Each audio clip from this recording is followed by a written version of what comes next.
If you want to start truly making great websites that focus on conversion and what's best for your clients so they keep coming back, I'll show you the 3-step process to actually fix this forever. So let's start with great inspiration and go where to go and where not to go, right? So I personally go to sites like motion.ai for these non-AI slop inspiration, hero configurations or backgrounds. You can see backgrounds here. But mostly for inspiration and quick wins, right? Because a lot of this is just copy prompted, especially if you obviously you're going to be using Claude Code or something like that. You can copy it and you can make something super fast. Also, you don't have to make 3D backgrounds if you feel like it's going to hurt your conversion or speed. But they personally help me feel inspired. I have leveraged them to actually sell real deals. So, use that as you will. And it's a great Rolodex for header and hero configuration, because sometimes I have trouble figuring out, okay, what do I want to do in terms of hero? And there's lots of great hero configurations that give you great ideas of what you could do.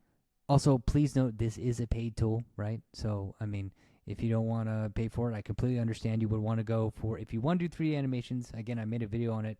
You would go to 21 First Designs if you want it to be all free or something like that. But personally, I feel like this is 100% worth it. The second place I love to go is one of my favorite designers that has sold over thousands of designs. I've used his WordPress template for over 10 years, basically, as Salient. So, again, I see these people as designers, right? And I use them as direct inspiration. I trust them, right? I trust their branding and design systems. And that's what you want to do. You want to start collecting designers you trust and follow them and copy some of their design work that apply to you and leave the rest that doesn't suit you. Also, this may be a little controversial, little shots fired, but I would stop using Claude skills to try to fix your designs, because it's just another problem waiting to happen with generic fixes. One of my favorite comments about this is that there was AI slop. Now we see the AI slop fixed style everywhere. And this is exactly right, because the true issue is you finding your own style and doing things in the best order, starting with the customer's needs, the branding, and the best messaging, copywriting. I'll talk about that later. Not using training wheels like a Claude skill to fix your design, but you doing some of the hard work and choosing and finding what works best for your style and your customer.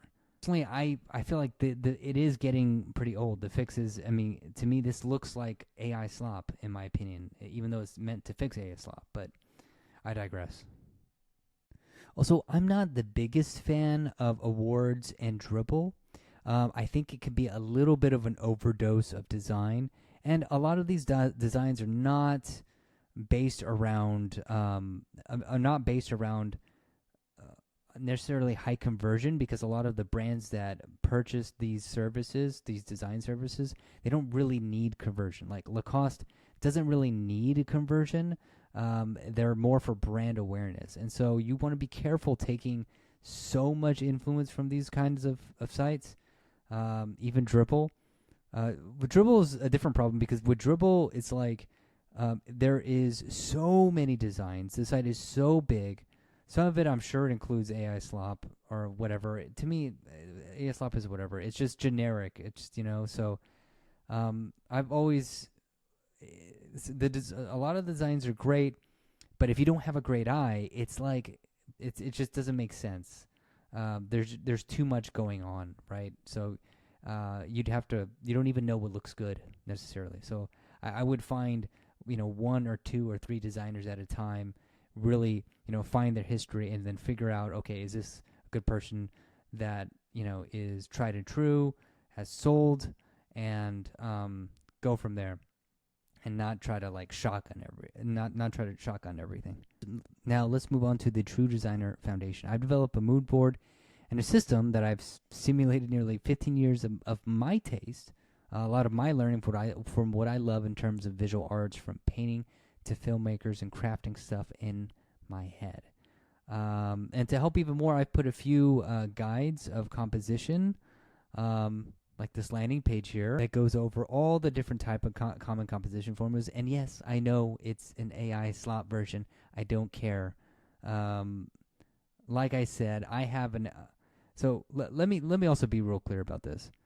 I'm gonna tell you something no one else will tell. I really don't care so much about the AI slop versus design wars or whatever, because I only care what makes money, right? I have actually a simple landing page that has generated over $30,000 for me in the past 2 months when I run meta ads to it, and it is an AI slop version of Claude Code, right? So slop or no slop, that's a mindset I take personally. But if we want great design, then yes, you need to understand common compositional formulas.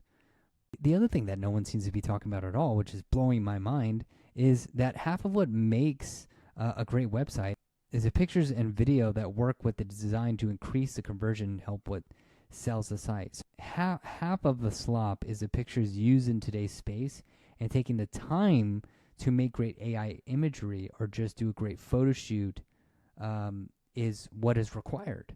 And then, of course, knowing what to spot and to put in there comes from your taste. It comes from your taste, okay? Like it's you have to build your taste, and this is how you do it. You watch films. You find great photographers. You look at great paintings. I'm not saying you have to do all this in exact order. I'm saying this is what has grown my taste, right? But you have to do your own thing to grow your own taste, and that's what will feed into choosing what's best for each client's imagery, media, and video. And again, I've made a whole video on this, so I would definitely check that out. It's how to make realistic AI photos. And a couple of the quick tools I use, of course, is Pinterest, and the other is Cosmos. Cosmos I really use for poses, and Pinterest I use for aesthetic, a lot more aesthetic. The only thing is Pinterest does seem to have a lot more AI photos in here, but if it's good composition, it's good composition. Now, the quick sequence that I like to use, and again, I did a whole video on this, so I would definitely watch that, is gather Pinterest, use Cosmos for posing, and then use Midjourney to actually find the best, most artistic version, most realistic version, and use ChatGPT to keep the character and iterate on top of that imagery. But yeah, that's the quick and dirty way. Finally, I wanted to go over my personal workflow. What works best for me, because I like doing a lot of stuff in my head, so it'll really cater to that style. I do have Claude skills, and again, I know this is the first thing you would do, but I wanted to, you got to kind of do a hook on the videos. That's why you do like the fancy shit. But for the real ones that have waited, that actually like watched up until this point, this is the real sauce, and it's boring-ish, but it's the truth. You want to do a mixture of what's called a build skills in your Claude for customer persona deep dive, so you understand the actual avatars of your client, an SEO competitive analysis, right? This can all be done in Claude Code. Oh, I'm sorry, Claude chat. And then a design system analysis, right? So where it goes out and actually researches the websites and finds the best websites, not just in design but in conversion within that industry across. Just it depends on what geographic location, but I like to do the United States at a minimum. And then that way you have like a whole list of great designs from the actual industry that are like top, one search in Google search, right? I feel like that's super important to have. And then of course a copywriting skill, right? So like if you look all the way down to this one, all the way, this is the homepage copy. Right, so this is the homepage copy for this person, and I can honestly do a whole video, and I will do a whole video on copywriting at some point. Then I use chat to help develop a branding guideline and color system and typography system if they don't have one already, to help fuel the Claude design template, and this will knock a lot of slop out right out of the gate.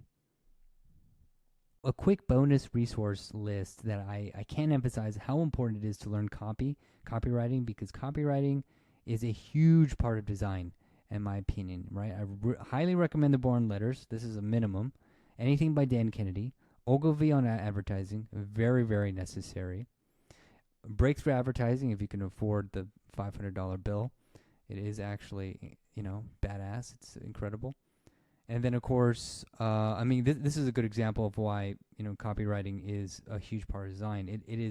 It's amazing, how profitable this ad was if you look into the story.